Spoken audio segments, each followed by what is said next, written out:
Let me tell you about my mother-in-law, the queen of disapproval. From day one, she made it pretty darn clear that she wasn't a fan of me or our marriage. Every time she stepped into our house, it was like she had a radar for finding faults in every single thing. It's like she had a secret mission to nitpick her way through our lives. Take this one time, for instance. She told me she wanted a specific type of tea and couldn't stand anything else. I thought I'd be the perfect host and got her that exact tea. But oh no, that wasn't going to cut it for Her Majesty.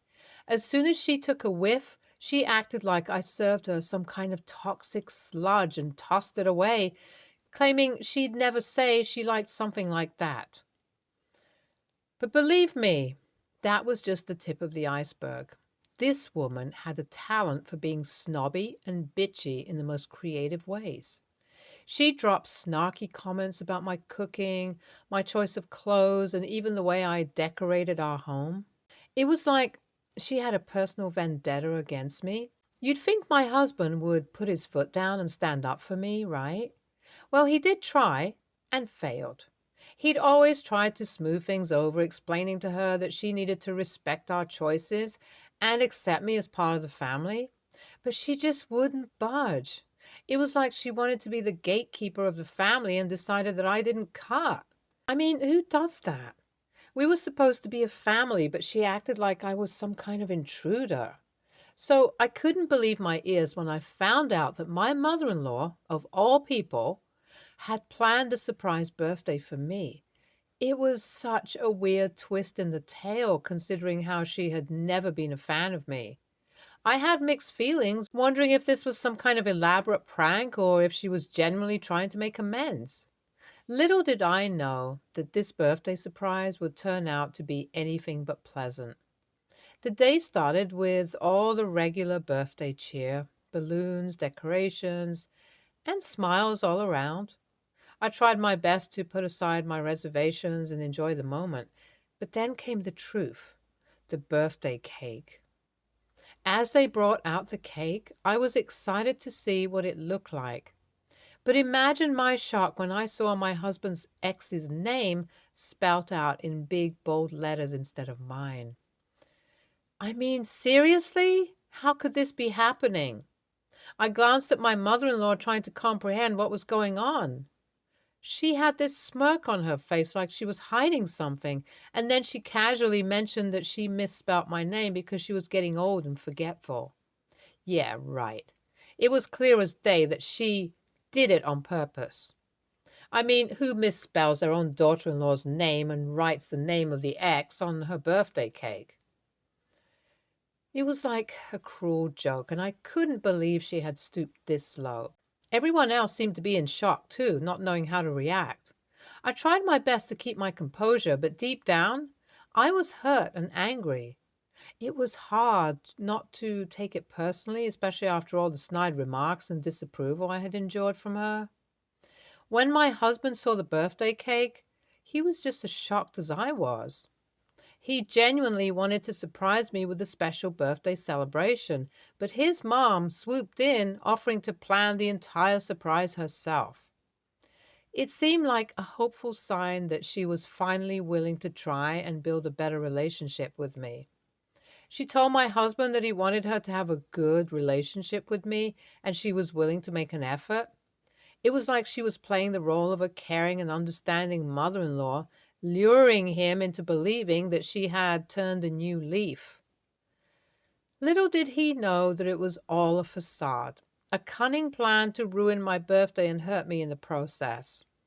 I didn't want to ruin the party, so I just smiled. I had other things in the plan. Now, let me give you some backstory. It seemed like my mother-in-law had a knack for stirring up trouble with her habit of comparing me with my husband's ex. It was ironic because my husband had told me that she never approved of his ex either. Talk about déjà vu. But what was even more amusing was the fact that my mother-in-law herself had been the second wife of my father-in-law. It was like she conveniently forgot her history while busy meddling in ours. The irony was too real. The story of my father-in-law was a mystery in itself. My husband didn't know much about his other family, and I had never been given much detail either. All we knew was that my father-in-law had two families, and it seemed like his other family wanted nothing to do with us. We heard whispers of a distant and complicated relationship with them, but the details were shrouded in secrecy. It was like there was a hidden divide that we were never meant to cross. And then I found out after a year of marriage, the reason behind my father-in-law's divorce from his first wife was none other than my mother-in-law. It was like something out of a soap opera with family secrets and drama at every turn.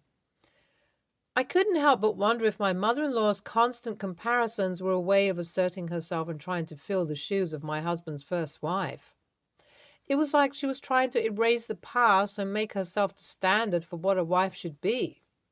But no matter how much she tried, she couldn't erase the fact that my husband's first marriage had nothing to do with me.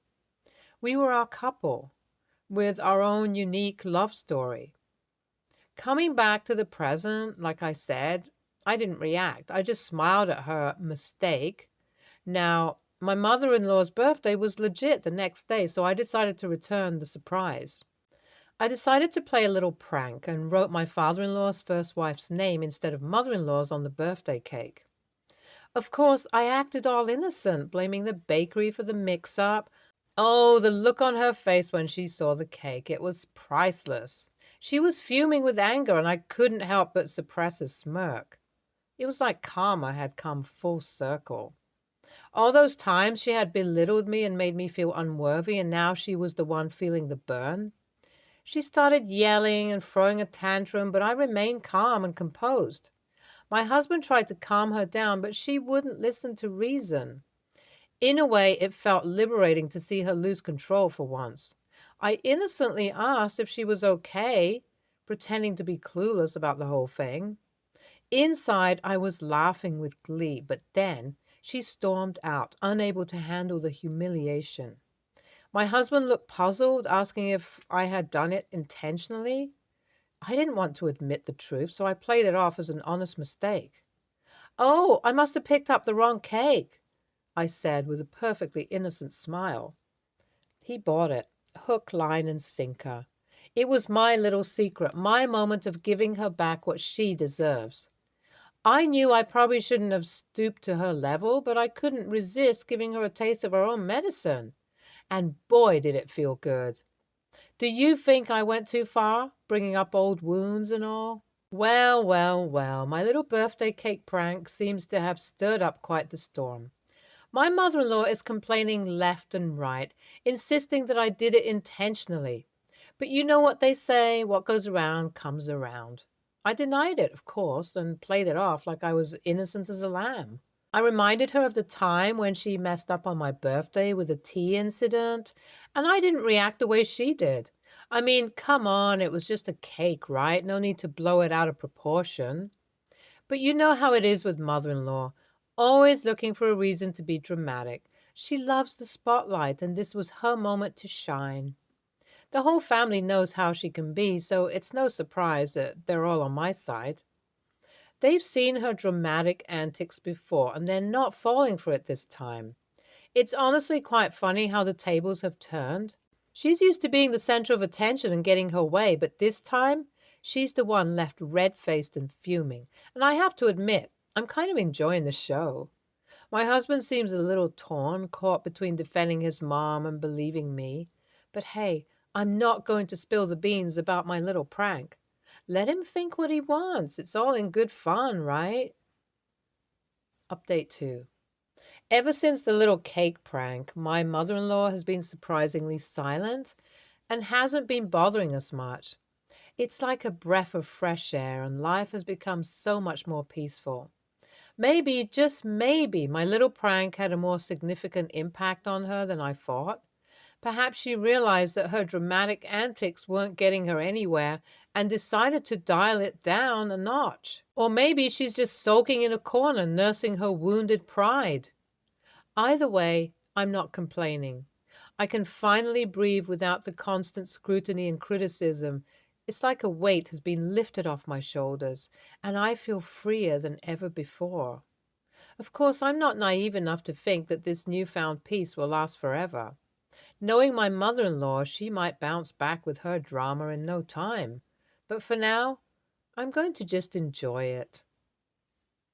Update 3. You know what they say, if you can't beat 'em, block 'em. And that's exactly what I did. Life has become so much better ever since I decided to block my mother-in-law. No more nagging and drama, just sweet, blissful silence. And thanks to all of you for supporting me in the comments. It feels good to know that I'm not alone in dealing with a dramatic mother-in-law. Your words of encouragement have been a source of strength for me. When she confronted me about blocking her, I just played it cool and blamed it on network issues. Hey, a little white lie never hurt anyone, right? Besides, it's kind of fun to mess with her a little bit. I have to admit I'm enjoying this newfound power and control. Blocking her has given me a sense of freedom and peace that I never knew was possible. It's like I have the remote control to her drama, and I get to decide when to turn it on or off. To all those dealing with their dramatic mother-in-laws, stay strong and don't let anyone bring you down. Until next time, take care and live your best life. Bye for now. Opinion 1. NTA for sure. Dealing with a difficult mother-in-law can be such a nightmare, and you did what you had to do to protect your sanity. Blocking her was a smart move, and hey, network issues happen all the time, right? You deserve to have a peaceful and drama-free life. Don't let anyone guilt-trip you into dealing with unnecessary karma. Keep doing you and enjoy the well-deserved peace. NTA, my girl, mother-in-laws can be a handful, and sometimes you just have to take matters into your own hands. It's essential to prioritize your mental well-being, and if that means cutting out toxic people, then so be it. Stay strong and don't let anyone make you feel bad for putting yourself first. Next story. I don't like sharing my meals with people. I've often been in situations where people want to try my food and puts me in an awkward spot. If it was just one bite, it would be more tolerable, but often people will get their saliva onto cutlery and then use that to take more food. I don't want other people's saliva and microbiota contaminating my food. Gross. I'm meticulous about planning my caloric and protein intake. I log everything I eat, and if someone has eaten a part of my portion, it makes tracking my calories and macros very difficult. I'm trying to bulk up, and it bothers me when I don't meet my protein goals. If people eat a third of my protein, I'm hungry and losing potential gains. Lately, whenever I go out for a meal or order in with people, I order 2 of everything I want. I will pay for the extra portion. I'm not passing my bill on to anyone else. I'm happy to pay for the extra food. When people ask to try my food, there's an extra portion. I've gotten a few odd glances, but it's never been an issue. I don't eat anyone else's food, and I really want to enjoy all of my food. If someone wants to try what I'm eating, there's a separate plate with the same exact food. If the extra portion isn't fully consumed, I have tasty takeaway or leftovers. Seems like a win-win. Recently, my cousin, sister, and I went out for a steak dinner at an expensive restaurant. I always pay. I thought it best to double-check that I'd get my full steak, so I asked if she was going to try any of mine. She said yes, so I called the server and asked for an extra portion. My sister was extremely put off that I ordered another steak just because she wanted to try mine. I explained I wanted my plate full. She could have as much of the extra order as she liked, and I'd pack the rest for later. She was not happy with that. It really threw off the vibe of our meal together. We made some small talk, but it seemed like 2 annoyed strangers tolerating each other rather than family catching up. Later I learned that my sister was extremely upset, and she has brought this up with many family members. She has said I acted like a selfish a-hole, and a few family members have agreed that not sharing with family is an a-hole move. I'm struggling to understand this. I'm sharing because I'm paying for the extra portion. I'm just not sharing my plate. But they do get to try everything I'm eating. In the situation with my sister, there was a full extra steak that I paid for, and she could have as much as she wanted. How is that selfish? I love her and all that, but that doesn't mean I want her saliva in my food. I thought ordering more was a fair compromise, but my sister still thinks I'm an a-hole for not sharing my plate. Am I missing something here? AITA? NTA. But how many people are asking you to share? Is it the same small group? I ask because I have gone out for dinner thousands of times in my life and been asked to share an entree, maybe 20 of those, and by my significant other, no less. No is a complete sentence, and if people are not respecting your no, then stop eating out with them. There is no need to keep buying additional entrees, nor is there any expectation in polite company that you should share your food. A lot of people aren't going to understand what you're going through, OP. I get it, although I don't have this problem with food. I feel very strongly about people drinking from my water bottle. I don't know why every single person in my life tries to drink from it, even people who I'm not close with by any means. It's especially bothersome with family because I tell them repeatedly not to touch my water bottle. They only touch it because they're getting to drink it. I don't have a problem with actually touching it. But they ignore my boundary repeatedly. I have brought every single family member the exact same water bottle, and they specifically still reach for mine.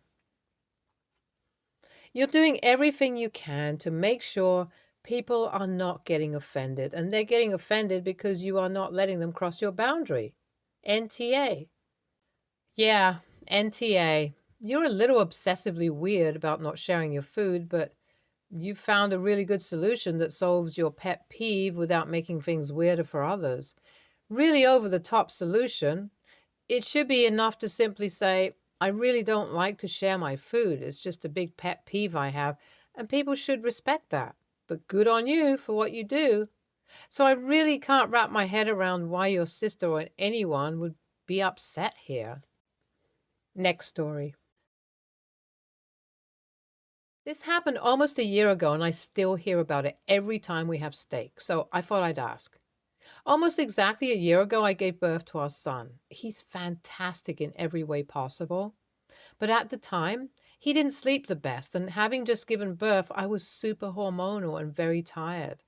My mother-in-law graciously offered to spend the first week with my husband and I to help us adjust to parenthood. She's a tad intrusive, but very helpful. Our anniversary happened 3 days after bringing our very loud bundle of joy home. It wasn't the most ideal anniversary with a lack of sleep, having doubts about breastfeeding capabilities, a baby who only sleeps 2 hours, and my mother-in-law there. But it's the life we chose. I'm a very big fan of bison steak, and so is my husband. My dad wanted to help make our anniversary special and secretly texted my husband to see if he'd be okay with making a special dinner for me as an anniversary present. He lives out of state, so drive up specifically to give us this gift and then leaves for work. I usually make steak because bison is tricky and has to be cooked at a lower temperature and is considered well done quicker than non-grass-fed beef. I also really enjoy making it. My husband knows cooking is a way I de-stress. When my dad came over with 3 T-bone bison steaks, I was really excited but super tired and told everyone we could eat after my nap. My husband and mother-in-law insisted they would make the steak for us, and, well, I started crying hysterically. I told them it wouldn't be right since they don't know how to prepare it and it's expensive. I was afraid they would overcook without help, since neither of them really knew what to do. After some prodding, I went to bed but kept crying. I came out 30 minutes later and I was pretty nervous. I couldn't sleep just thinking about it. My husband put down the T-bone steak that had been cooked to 170 degrees. Well over what a grass-fed bison should be cooked and well done. And my mother-in-law put ketchup and mixed with Worcestershire sauce in front of me and told me to eat up. I started crying hysterically and couldn't eat at all. It was like chewing leather, and the ketchup mixture was just the final straw. They were only trying to be helpful and sweet, but I was so hormonal and sleep deprived that I didn't handle it the best. I told my husband they ruined very expensive steaks, and he and my mother-in-law said they were perfect and ate them instead. To this day, my husband brings up how I didn't eat the steak, and I tell him I was hormonal and upset by the inedible steak. AITA for crying over the steak? NTA. 1. Postpartum hormones are no joke. 2. 170 degrees and ketchup? Who the hell does that to a steak? NTA. And is this a pattern in your relationship? Is your husband continually relitigating old arguments? I just print out a bunch of info on post-birth hormones and dump it on his lap every time he tries to bring it up. Next story. I'm female, 29, and my boyfriend is male, 33, and moved to Amsterdam 1.5 years ago. And we live on the first floor of a 3-story building. If you have never been to Amsterdam, it's good to know that the buildings usually have a very small entryway and incredibly steep stairs. In our case, the size is 9 square feet. Our neighbors, male 35 and female 32, from the top floor had one baby when we first moved in. And as of a few months, had a second baby. Ever since we moved in, the ridiculously small entryway had a folded stroller at the bottom of the stairs, covering half of the first step. The stroller makes it difficult to bring in groceries, to get in and out of the apartment with luggage when we're traveling, and also whenever we all receive packages, it's an all-round shit show. More often than not, a bunch of the steps of the staircase have boxes of our neighbors' deliveries on them because there's simply no room for them at the entryway. We often have to move the heavy stroller and leave it outside, in front of the building while we're moving things. We were always empathetic with them and never complained. Just decided to deal with it. However, after their second baby was born, it became a larger problem as they started leaving their stroller open at the entryway for hours on end, instead of folding and leaning on the wall. They also added a large umbrella and a children's tricycle, and many times leave the baby's bassinet in our little hallway too, sometimes with the baby. We would also love to leave our umbrellas and our little grocery trolley out, but we don't, as we understand it can make it hard for everyone else. By the way, no other tenants leave anything out in the entryway or their own hallway with the exception of them. Because of that, I politely asked them in the letter to remove the excessive things, tricycle and umbrella and bassinet, and to please fold the stroller as soon as possible after moving the baby, as it's already a compromise on our part, because we understand that the logistics of going up and down the stairs with it is a lot, but everything else was too much and simply getting in the way. It's been over a week since the letter was picked up and nothing has changed.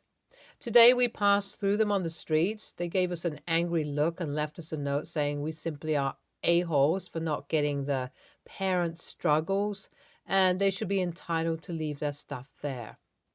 Am I the a-hole here? NTA. Also from the Netherlands, also live in an apartment building with other people. It's up to us to keep it clear. It is not uncommon for neighbors to approach each other about not letting strangers in, to not put strollers or bicycles in inconvenient places, etc. No one has more rights compared to the other, and having kids is a BS excuse. People have kids all the time and they don't make it everybody else's problem. NTA, I think your request is reasonable. The entryway isn't a storage facility. You aren't asking them to move their things on principle. The items are making your life more difficult. The umbrella and bassinet are especially unfair as they aren't items that are used every time the parents go out with the children. Stay tuned for more stories from our girl relationships.